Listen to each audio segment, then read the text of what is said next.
তো শ্বশুরবাড়িতে এসে দেখি এরকম সব কিছু হিজিবিজি হয়ে আছে। তো হিজিবিজি হয়ে থাকলে তো কিছু করার নেই, যেহেতু বাসায় মেহমান ছিল এবং একটা বিয়ের অনুষ্ঠান ছিল, এই জন্য হচ্ছে সব কিছু ওলটপালট হয়েছিল।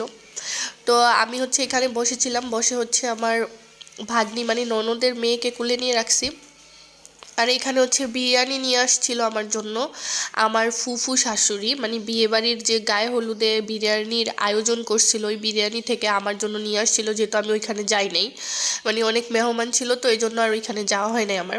তো বিরিয়ানিটা অনেক বেশি মজা ছিল, কিন্তু শসা আর লেবু ছিল না, এই জন্য খেতে একটু কষ্ট হচ্ছিল।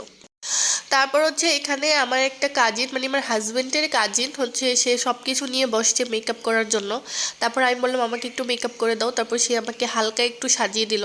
আর এই যে এখানে আমি ক্যামেরার সামনে আসিনি, জাস্ট শাড়ি পরাটা দেখালাম। আমি হচ্ছে কিছুই নিয়ে যাই নাই, যাই ছিল তার মধ্যেই হচ্ছে আমি একটু সাজুগুজু করে নিলাম। আর এই শাড়িটা হচ্ছে একটু ফুলে ফুলে ছিল, আর ফুলা ফুলা শাড়ি আমার একদম পছন্দ না, কি আর করার, যেহেতু এইটাই ছিল তো পরে নিলাম।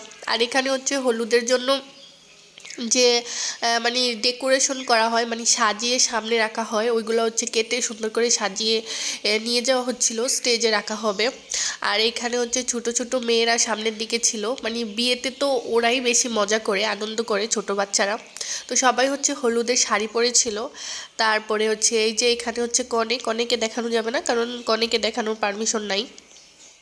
আর হচ্ছে আমরাও হচ্ছে একটু ভিডিও করতেছিলাম, তারপর এখানে স্টেজ খালি ছিল, কয়েকটা পিকচার তুলে নিলাম। তারপর এখানে পিকচার তুলে কনেকে হলুদ লাগিয়ে তারপর আমরা চলে আসলাম আমাদের বাসায়। আর এখানে হচ্ছে আমার স্বামী আর আমি, আমার মেকআপ একদম গলে সলে একদম শেষ হয়ে গিয়েছিল। আর এই যে আমার স্বামী হচ্ছে আমাকে, ওই দিন আসার কোনো কথা ছিল না কিন্তু সে হঠাৎ করে এসে আমাকে সারপ্রাইজ দিছিল, যেটাতে আমি অনেক বেশি খুশি হয়েছিলাম। তো এই আর কি, এতটুকু পর্যন্তই ছিল আজকের ভিডিওটি। কালকে আবার নেক্সট পার্ট শেয়ার করবো। সবাই ভালো থাকবেন, টাটা, বাই বাই।